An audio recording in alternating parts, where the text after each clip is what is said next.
السلام علیکم ګرانو دوستانو، نن به زه تاسو ته د کرکټ په هکله باندې یو څو تازه او ډېر مهم خبرونه درکړم. چې خاص کر زه به تاسو ته وایم چې تېره ورځ په T20 بلاست کې د رشید خان دوی ټیم خو لوبه ترسره کړله، خو په دغه لوبه کې رشید خان بیا ولې لوبه ورته ونه کړله. بل به زه تاسو ته د رحمان الله ګربز په هکله باندې یو خبر درکړم چې رحمان الله ګربز بالاخره دغه فیصله کړې ده چې زه به ډېر زر واده وکړم. او بل به زه تاسو ته د افغانستان حضرت الله زازي په هکله باندې یو خبر درکړم چې حضرت الله زازي نن سبا ډېر سخت ټریننګ شروع کړی، ډېر سخت تمرینات یې شروع کړي دي. ویډیو تر اخره پورې وګورئ، په هر څه به تاسو پوه شئ. نو راځم اول زه تاسو ته وایم چې د سریلانکا کرکټ بورډ له طرف نه دغه هندوستان سره چې کومې لوبې دوی ترسره کوي د دغې نوي تاریخونه دوی اعلان کړي دي چې اولنۍ 50 اوریزه لوبه د دوی 18 جولای باندې ترسره کیږي چې غرمې ټایم کې 9:30 بجې افغانستان په وخت باندې شروع کیږي. دویمه تاسو کتلی چې په 20 جولای باندې شروع کیږي، دریمه بیا د 20 جولای باندې شروع کیږي. دغه نه وروسته بیا اولنۍ 20 اوریزه لوبه چې کومه یوه ده هغه 25 جولای باندې ده چې دغه لوبه بیا ماښام ټایم کې 6 بجې د افغانستان په وخت باندې شروع کیږي. دویمه 20 اوریزه لوبه 20 جولای باندې ده او همدغسې دریمه 20 اوریزه لوبه بیا 29 جولای باندې ده. دغه نه وروسته بیا اګست میاشته کې سریلانکا مکمل وزګاره ده، یعنی یو سیریز هم نه لري. نو دغلته افغانستان سره د سیریز امکانات دوی لري، خو په هغه صورت کې چې افغانستان کرکټ بورډ سریلانکا سره د دغه سیریز په هکله باندې خبرې وکړي. د نه علاوه به زه تاسو ته د ویسټ انډیز او د اسټرالیا نن اولنۍ 20 اوریزه لوبه ترسره سوله. دغه لوبه ډېر وختي شروع سوله، یعنې نن ډېره وخت د سهار ټایم کې وختي دغه لوبه ترسره سوله 4 بجې چې دغه لوبه ونه ویسټ انډیز په 18 رنزو باندې ګټلې ده. په دغه لوبه کې ویسټ انډیز اول بیټینګ ترسره کړ، 140 رنزه ټارګټ یې اسټرالیا ته ورکړی او اسټرالیا بیا 120 پورې دغه رنزونه رسولي دي او د دوی ټول لوبغاړي آوټ سوي دي او 4 اورونه هم پاتې سوي دي، یعنې ویسټ انډیز بایللې لوبه له اسټرالیا نه ګټلې ده. دویمه لوبه به زه تاسو ته وایم چې 11 جولای باندې دوی که خیر دویمه لوبه ترسره کوي چې دغه لوبه به د افغانستان په وخت باندې یعنې د یکشنبې په ورځ باندې د سهار ټایم کې وختي یعنې 4 بجو کې دغه لوبه شروع کیږي. کوم ملګري چې دلچسپي لري تاسو دغه لوبه لایو هم کتلی شئ او که تاسو غواړئ چې د دغې لوبې هایلایټس وګورئ په یوټیوب کې به تاسو ولیکئ اسټرالیا ورسز ویسټ انډیز فرست اوډیا یا سیکنډ اوډیا یا فرست T20 یا سیکنډ T20 نو ډایرکټ هغه لوبې هایلایټس هم تاسو په یوټیوب کې کتلی شئ.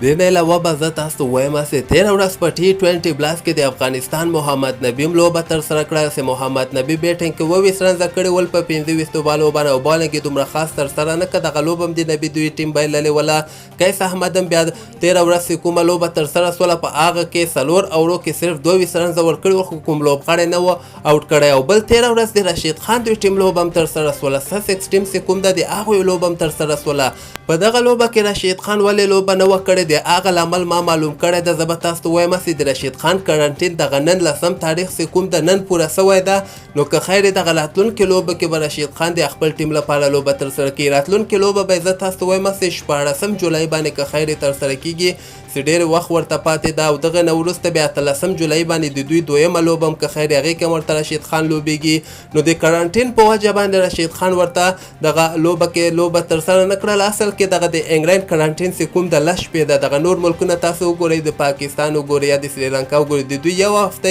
خو د انګلند بیا لس شپې ده، ځکه هغوی ډېر سخت دغه کرنټین معامله کې ډېر سخت دي دغه انګریزان. نو د هغه په وجه باندې د رشید خان کرنټین که خیر رسم تاریخ باندې پوره کیږي نو دغه راتلونکې 2 لوبې چې کومې دي د خپل ټیم لپاره به په دغه کې رشید خان حتما لوبه ترسره کړي. د نه علاوه به زه تاسو ته وایم چې هغه آفتاب عالم چې د شعیب اختر سره چې کومه کتنه کړې وله، شعیب اختر ورته ویلي دي چې افغانان دې ما ډېر زیات خوښېږي، یعنې دا ډېر مختلفه خلک دي او زه غواړم چې افغانستان ته سفر وکړم. آفتاب عالم نه دغه خبر راوتلی ده چې آفتاب عالم وایي چې شعیب اختر ماته وویلې چې زه غواړم خپل فامیل سره افغانستان ته یو داسې وخت کې سفر وکړم چې هلته امنیت هم ښیي، خو د ما ډېر زیات شوق ده چې د افغانستان ته سفر وکړم او افغانستان وګورم. او دی وایي چې د افغانستان خلکو سره ډېره زیاته مینه لرم. د آفتاب عالم له خولې نه چې شعیب اختر د افغانانو ډېر زیات تعریفونه کړي دي. د نه علاوه به زه تاسو ته د حضرت العزازي په هکله باندې یو خبر درکړم چې حضرت العزازي ډېر سخت تمرینات یې شروع کړي، ډېر سخت پریکټیسونه یې شروع کړي دي. غواړي حضرت العزازي چې دغه T20 ورلډ کپ کې زه د افغانستان لپاره لوبه ترسره کړم. حضرت العزازي وایي چې دغه یوه نیمه یا 2 میاشتو کې به که خیر زه د مکمل به فټ سم او دغه یو ټیسټ به زه حتما کامیابوم او افغانستان لپاره به په T20 ورلډ کپ کې د ما ارمان هم داسې ولوبېږم او زه به ورته پرفارمنس هم ورکوم، ځکه حضرت العزازي موږ او تاسو ولیده په پاکستان سوپر لیګ کې ډېر ښه وځلېده او همدغسې زړور لوبغاړي ضرورت مې په دغه ورلډ کپ چې کوم د جام جهاني نړیوال جام کپ د دغه کې ډېر زیات پریشر وي، نو همدغسې زړور لوبغاړي ضرورت ده چې هر رقم بولر ورته مخامخ راسي او همدغسې شپږیزې پرې ووهي لکه چې پاکستان سوپر لیګ کې چې حضرت العزازي ووهلې. او بل د حضرت العزازي بیا ښه خبر دا ده چې دغه دوبۍ کې ډېر ښه ریکارډ لري. تاسو وګورئ یو وخت کې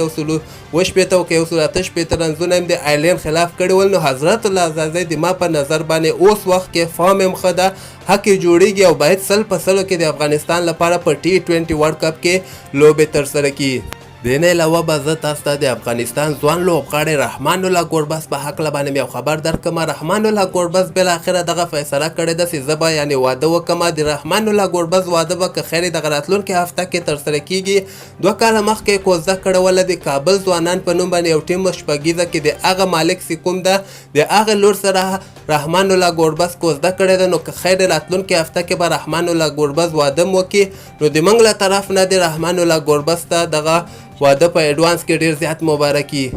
او بل به زه تاسو ته وایم چې یو ملګري پوښتنه کړې وله چې تا خو ویلي ول چې افغانستان او د آسټرالیا دغه لوبې ترسره کیږي، یعنې T20 لوبې ترسره کیږي. دوی دغه سیریز چې کوم ده دغه د ویسټ انډیز او د آسټرالیا سیریز دغه یادونه یې کړې ده چې دا خو دوی خپلو کې سره لوبې ترسره کوي، افغانستان سره خو لوبې نه ترسره کوي. زه به تاسو ته د دې په هکله باندې یو خبره وکړم چې د آسټرالیا سلیکټران چې کوم دي آسټرالیا لوبغاړو ته ویلي دي چې تاسو IPL کې لوبه ترسره نه کوئ. بیا هم هغوی ورته ویلي چې تاسو خپله خوښه ښه ده، خو موږ نصیحت درته دا ده چې IPL کې لوبه ترسره نه کوئ، ځکه وایي دغه سیریزونه کې تاسو ولوبېږئ. دوی وایي چې موږ یو سیریز پلان کې نیولی ده چې هلته په اکتوبر میاشته کې هغه سیریز ترسره کیدونکې دغه ټرای سیریز چې کوم ده هغه په اکتوبر میاشته کې په دوبۍ کې به که خیر ترسره کیږي. که چېرته موافقې ته سره ورسیږي د افغانستان، ویسټ انډیز او د آسټرالیا کرکټ بورډ دغه خبر چې کوم راوتلی ده د آسټرالیا کرکټ بورډ نه راوتلی ده چې دغه سیریز به که خیر په اکتوبر میاشتې اولنۍ هفته کې به په دوبۍ کې موږ ترسره کوو، چې په دغه کې موږ ویسټ انډیز سره به هم لوبېږو او افغانستان سره به هم لوبېږو.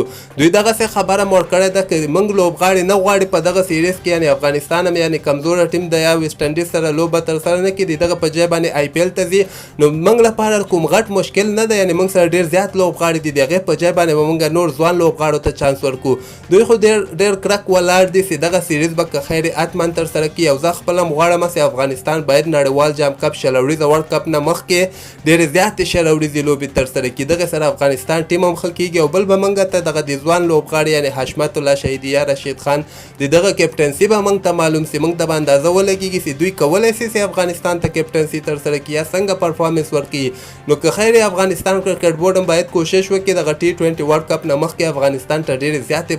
لوبې برابرې کړي، که نه موږ به بیا T20 ورلډ کپ کې پېښمانه یو، بیا به همدغه بانې جوړو چې موږ غټ غټ ټیمونو سره لوبې نه کوو، موږ تجربه نه لرو، موږ ځوان لوبغاړي راغلي دي، نو سیریزونه ډېر زیات مهم دي د افغانستان لپاره.